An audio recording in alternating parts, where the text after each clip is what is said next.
Hey there everybody, it's Nina. Thanks for joining me today for a new video, and I hope you love creating with embossing folders because this video is filled with some really fun ideas and some unique ways that you can use your embossing folders to create some unique backgrounds. In today's video, I'm using a variety of new products from Simon Says Stamp's new Handmade holiday release, including some of the new embossing folders and positively saturated inks. I love these new formulation of inks from Simon. They are fantastic for not just stamping, but also ink blending and using with your embossing folders. So why don't we jump on in and start creating the first card that I'm going to share with you using the Christmas Cookies embossing folder. So I have the folder here. You can see the design that we'll end up having pressed into our paper here once I run this through my die cut machine. So I'm going to place my white cardstock into the folder. And because I'm using a Big Shot machine, I'm going to use the lowest platform and one cutting plate and run that through the machine. Your sandwich might be different depending on the machine you have. I'm going to now take some of the new positively saturated inks in cappuccino and also mocha. And on the debossed side of the paper where the design is pressed into the cardstock, I'm putting ink on top of that. And so the ink is catching on the raised flat sections of our paper, and all of the designs, because they're pressed into the paper, are not catching as much of the ink. So you're allowing these pieces to stay white or whatever color is the base of your paper. So I'm putting ink over top of these areas, and as I'm rubbing this ink across, it's catching on different sections and creating this really gorgeous look. I actually showed this to my boyfriend after I was done creating it, and he said it looked like wood burning. I thought that was a perfect description. So I just finished adding some different streaks of color, and I'm going to let it sit after I'm done adding all that color to let it dry because there's a lot of ink on this paper. Once it did dry, you can see it's dried back quite a bit, and we have this beautiful soft brown. I'm going over top of different sections of the cookies and adding some clear glossy accents. This is going to be an adhesive that I can sprinkle some glitter on top of, and that'll catch onto that adhesive, leaving me with frosted cookies. That was the look I was going for here, and I really love how this turned out. So I'm using Simon Says Stamp Unicorn Dust Glitter and sprinkling that over top of my adhesive. Once I've tapped off all the excess, I'm going to let that dry. Once it was dry, I turned it over and I started adhering some Simon Says Stamp red line tape to the backside. That's going to give me a really nice strong adhesive that I can then wrap some clear plastic around this paper and form a shaker well. So this is going to be an edge-to-edge shaker card. And if you've watched any of my videos in the past, you know I love creating these edge-to-edge shaker cards. I'll put a video that I most recently did in the top right corner for you to check out. I'm going to take that plastic, it's just thin packaging from some stamps that I got, and I'm going to start laying that around the cardstock, folding it over the edges, and then pressing it into our red line tape. So that's going to hold that plastic really, really well. And I can fill it with a bunch of sequins and embellishments. So I chose rose gold sequins, and then I'm going to also add some clear beads. This is going to give it a very snowy effect, and it's also going to go really nice with that glitter. And then finally, I pulled out some actual snowflake sequins that I had in my stash, and I'm just going to fill a few of those into this shaker card too for a little bit of extra special embellishment. So once I have all my embellishments filled up to the exact look that I'm going for, you can see my shaker card is complete. I just folded that final edge around into the adhesive. I'm going to pull out this stamp set from CZ Designs, and I'm going to use this large greeting that is left justified, and I'm going to go ahead and ink this up with embossing ink. I'm stamping this onto some Schoolhouse Red cardstock from Simon, and then I'll also use white embossing powder to emboss the greeting. There are coordinating dies for this set too, so I'll use those to die cut the greeting out. This is a really nice classic sentiment set. I have it linked in the video description or over on my blog. There's picture links for everything that I'm using today. So if there's anything that's catching your eye, be sure to check out either the video description or my blog for links. So here's my sentiment all die cut, and I'm going to put this on the left-hand side of my card. To finish off the card, I did pull out some snowflakes. These are from a Simon Says Stamp snowflake frame set. It comes with not just the snowflake frame, but also some individual snowflakes. I actually designed this die set for Simon. And I'm going to go ahead and glue just 3 of the snowflakes onto my card. This is not necessary, but I did want a little bit of extra dimension on this card.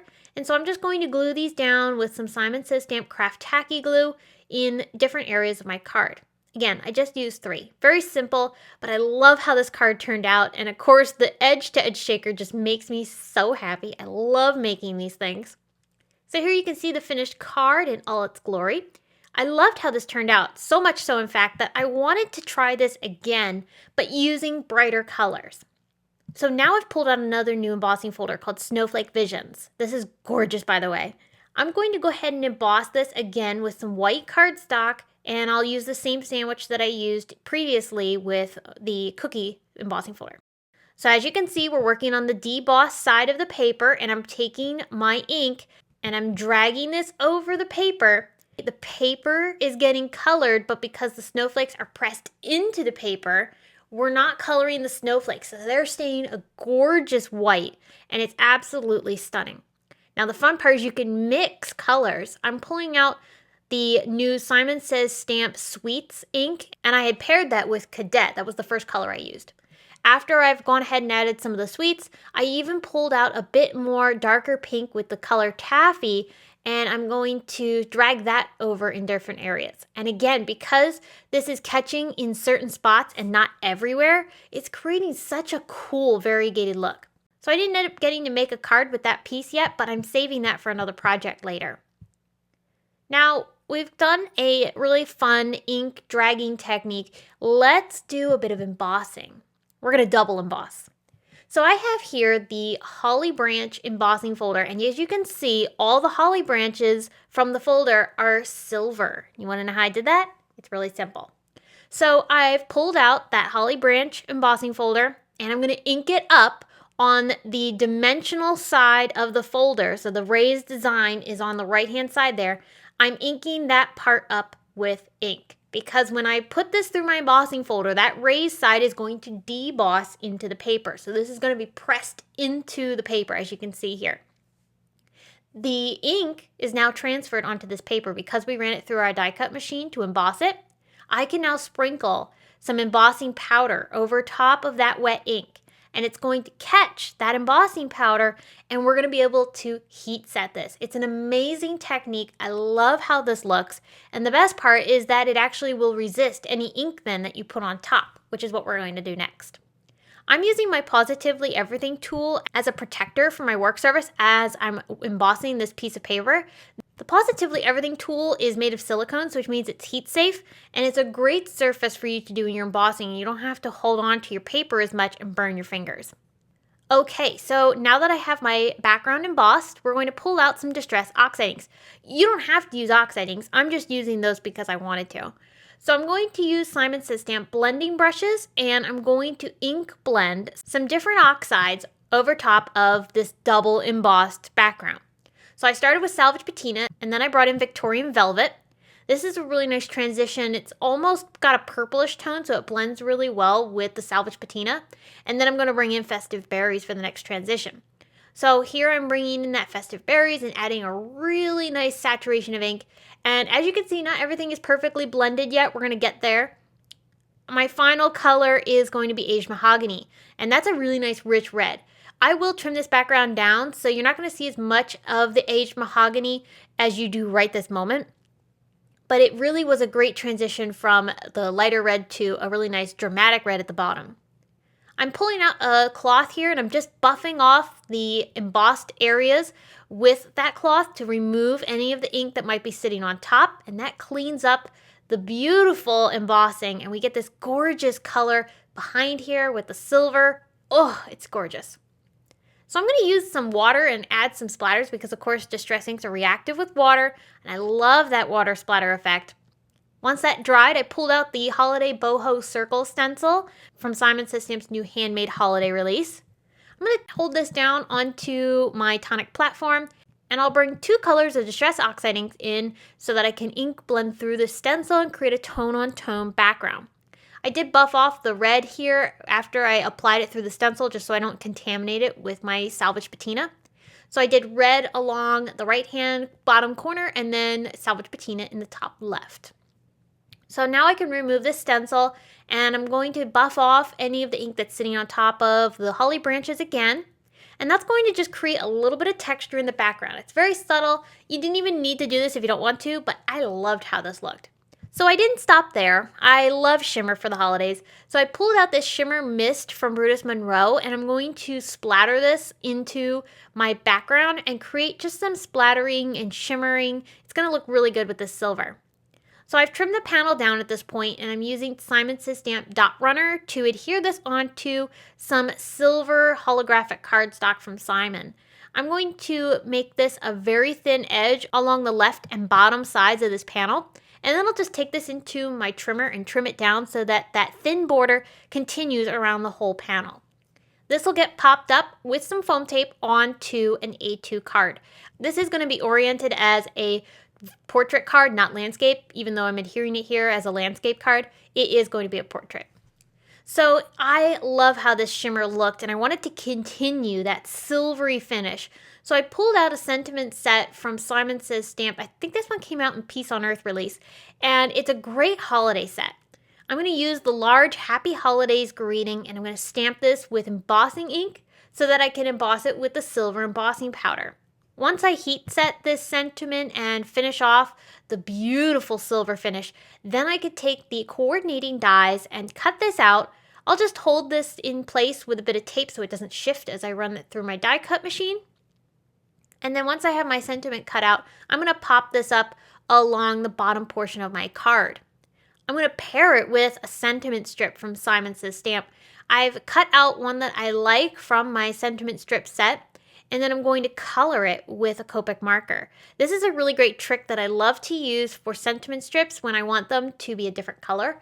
The white ones are fantastic for using with inks and Copic markers to create the custom color you want. I popped that up along with the sentiment on the bottom portion of my card. And then the final finishing touch was to add a few sequins. I didn't stop with the glitter and the shimmer at this point. This is where the glitter and everything come together. So these sequins are just gorgeous. They're really shiny. They're from a Simon Says Stamp sequin mix. And I'm gluing these down on top of the berry areas of my embossing folder to create just this beautiful holly branch look. I love how this card turned out. It's so dramatic. And it's another great way to be able to use your embossing folders. So these ideas that I've shared today using not only some embossing folders, but particularly new embossing folders from Simon Says Stamp's Handmade holiday release are really fun. And I know that you would be able to use any of these techniques with embossing folders that you already have in your stash. So try it out. It's a lot of fun. I hope one or more of these ideas that I've shared today have inspired you. If you are interested in seeing the entire Handmade holiday release from Simon Says Stamp, be sure to check out the video description below or over at my blog if you're watching this there. I have links to everything on my blog and on the video description here on YouTube. So please be sure to check all that out if you're interested. And don't forget to come back on Thursday, which is tomorrow if you're watching this on Wednesday. I'm going to be participating in the Simon Says Stamp Handmade Holiday Release blog hop, and I have more ideas to share with you. So I will see you very soon, I hope. Until then, please have a very wonderful day, and thank you so much for watching this video. I appreciate it so very much, and I look forward to seeing you again very soon. Bye!